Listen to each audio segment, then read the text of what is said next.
Hey guys, Omar here, and as much as I love spending 30 minutes on one photograph in Photoshop, today I'm going to show you the quickest way to do skin retouching, quick and easy. And now, by the way, there are levels of quick and easy. You could do 100 photos in like a minute, believe it or not. Or you could take, maybe you're delivering five headshots where you could spend a little bit more time.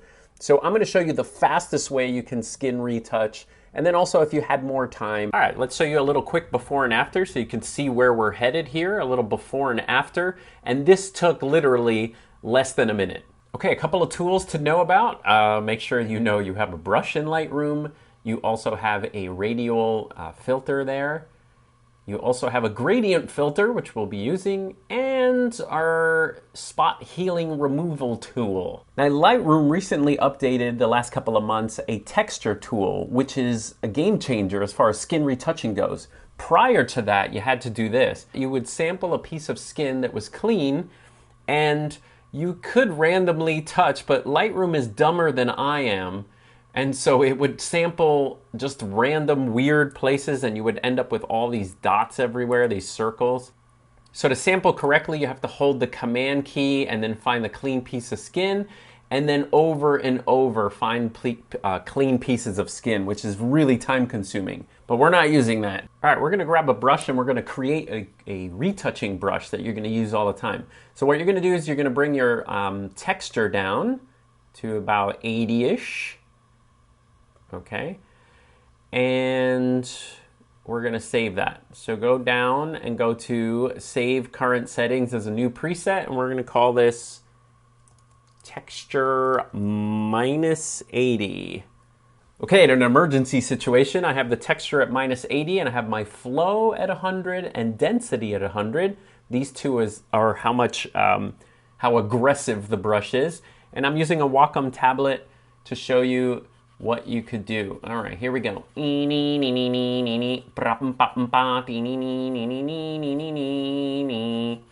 Okay, and stop. No, don't stop. Okay, I just brushed everywhere. So just brushing with a -80 and everything up nice and high at least gives you something, if you look from far away, not too shabby, huh? All right, so the texture tool immediately can hide a lot of the blemishes that you see there. Now, what's great about the brushes is you can completely, if you click on the little dot there, you do get a preview of the mask of what you drew. Now, although our brush is -80, you can change the texture after the fact, so you can see how much of the brushing you want to keep in or not. So for an image like this, where it's not a full face, and the face is further away, and you're delivering in a smaller gallery, this is absolutely fine. We did not really get rid of each of the blemishes, but it was quick. Let me show you something that's even faster than that. Okay, so let's delete that brush so we can show you another method. So grab your radial mask tool that's here, center of face, and you can kind of grab the skin like this. Now the radial mask will either affect what's inside or outside, and sometimes it's hard to remember which one's being affected. So right now, outside is being affected. If you notice, I lowered my exposure and everything got darker around her face. So we want to click the little invert. This is going to affect the skin right there, okay? And we could stretch this out like that.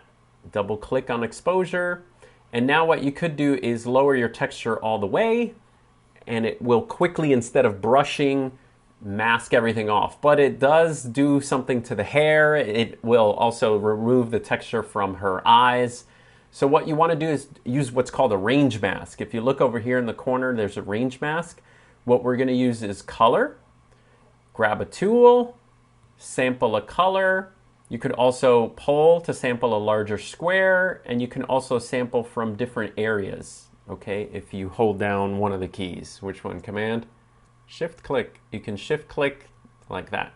Now to check, hold down your Option key, your Alt key, and grab this slider. And if you notice it's affecting her hair and her eyes a little bit, you just pull it down and it will just affect her skin there. Okay, so now it doesn't affect her hair or her eyes, and quickly you made a range mask which just affects the skin.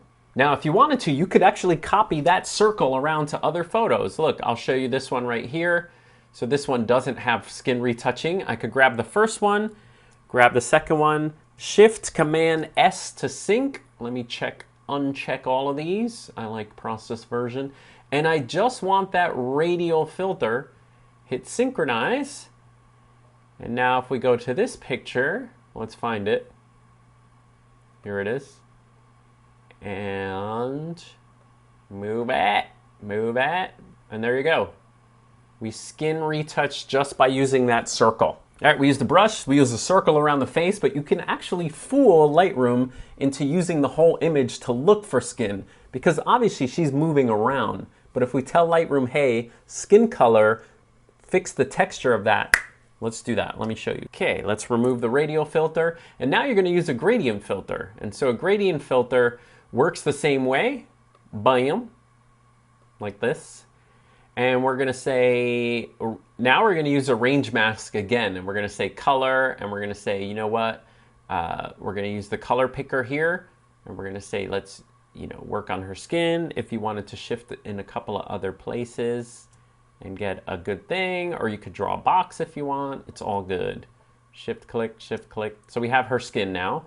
And we could check it again by holding down the Alt key, bringing down what we want here. We want her skin, about that much. Great. And now you could double check with exposure always. What's it gonna do? I can see it's not affecting the top so much, so let's move up. Don't smoke, kids, don't smoke. Okay, there we go. Bring up your gradient so it affects her face, double click. And now, if you notice the brush isn't doing anything, we have a range mask set. If we bring the texture down, it smoothens out her skin right away. Let's check the range mask. There you go, range mask. Let's not do all the way. But what's cool now is if you had, images where she's standing in different places, like this one, you see she is completely, in a different location. If we just grab that one and did Shift Command S for syncing, and now we want the gradient filter, we can hit synchronize, and it will go to the other two, and if you notice, her skin is retouched there, and her skin is retouched there. So this is how you could do 100 photos in like 10 minutes if you had to deliver some headshots really quickly. But let's say you had a little bit more time for a portrait retouch and fix some other stuff. So you can fix some of the blemishes by using the clone stamp tool that way.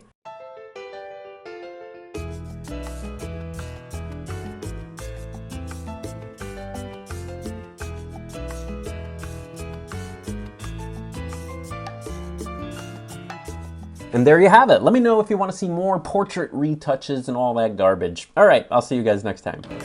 Ain't nobody got time for that.